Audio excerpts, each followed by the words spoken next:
Are you a highly accomplished or a lead teacher, or aspiring to be a HALT?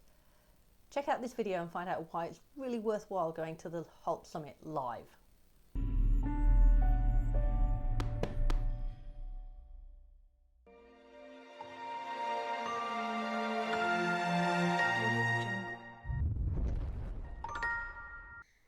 Hi, I'm Tracy Ashbridge. Just going to share with you a few of my reflections on the HALT Summit that I attended in May this year.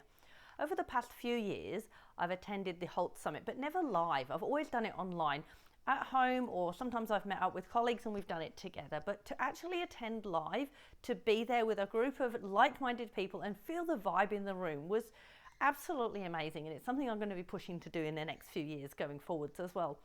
So down in Sydney, we were thinking about innovation, we were thinking about how we can elevate ourselves and our positions and in our schools, and also how we can celebrate the achievement of becoming a HALT and help others to celebrate making that step as well. So we started, as often happens in these things, with an acknowledgement of country, and a local school came in and did an acknowledgement of country, which was very, very simple, but also something that we could then also take home. So it wasn't something complicated that was difficult for us to learn. It was something really simple we could take home and use tomorrow in our classroom. So I've taken a note of that one. Have a look on the blog for the wording. Our first big speaker was a lady called Carol Fox. And she talked to us a lot about our communication style, how we communicate with parents, particularly how we communicate with students, but also we talked about how things have changed since COVID.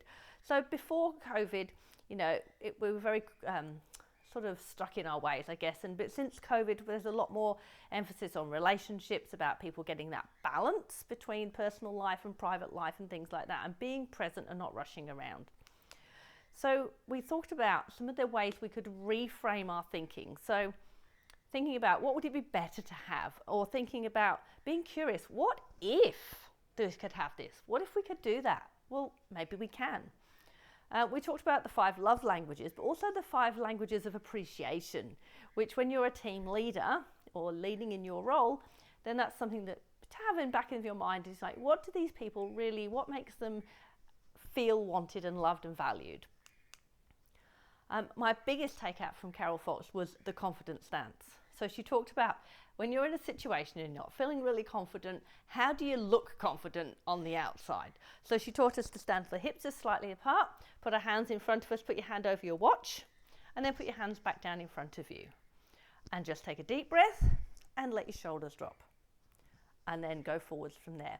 Now, sometimes you're in a meeting and you're sitting down at a table. So you can do that sitting down. You just make sure your feet are on the floor, shoulder width apart, and you put your hand over your watch, either under the table or on top of the table, just to give yourself that grounding, to help you feel confident in a situation where you might be a little bit out of your comfort zone. In the afternoon, we were lucky to listen to a gentleman called Nathan Towney, and he talked to us about making Aboriginal families feel welcomed within schools. Now, I took a lot of information from that about, well, how do we make all families feel that they belong in schools? And there were lots of things that I was really reassured that we were doing in the school I work at, which was really good, and a few other ideas. And one of the big takeouts for me was about making sure I'm present around the school at the beginning and the end of the school day.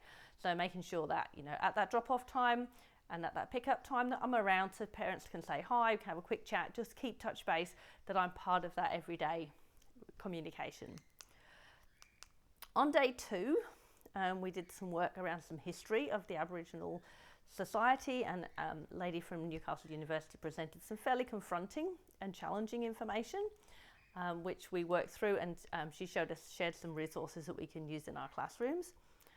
We had a great talk from Aero about the resources that they're providing for teachers, what's already available and what was coming. So that's a website to really keep an eye on. There's lots of information coming there. And Ben Seiko spoke at the end of the day. Now, the end of the day on Friday afternoon is not the best choice of time if you're going to pick your teaching spot, but he had us all up dancing, singing before we started the afternoon at 2 o'clock, so we were ready to learn. And he spoke to us a lot about what is our lighthouse, making sure we look after our well-being. We're the lighthouse for other people, but how are we looking after ourselves?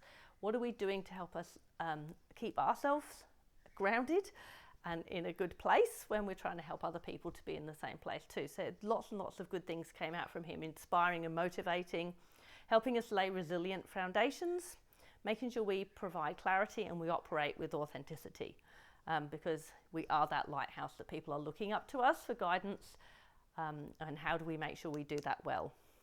He also spoke about cognitive load, that for teachers in any role, and in many other roles I'm sure in society, teaching is the one I know about most, we have to operate with so many different things going on at the same time that it can be really difficult to actually stay focused. So he talked about making sure we actually take time locked away to focus on a task, to actually have the cognitive load, cognitive capacity to work through activities that we need to do that are at that leadership level. Because without that, we actually can't do those higher level roles. So that was something I took away as something, what can I do? So blocking longer periods of time to work on projects and finding a space where I'm not going to be interrupted.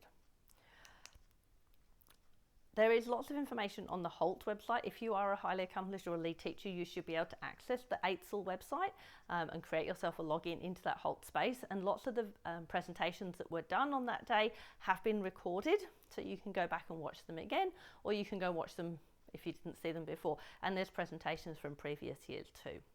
This year I was also lucky to join in the share space, and I talked about my transition from being a teacher into middle management and the skills that I already had as a lead teacher in that classroom role, but then the skills that I've been able to transition into my leadership role as the head of department. So take a look at my blog post. There is some more information there too and some good links to follow.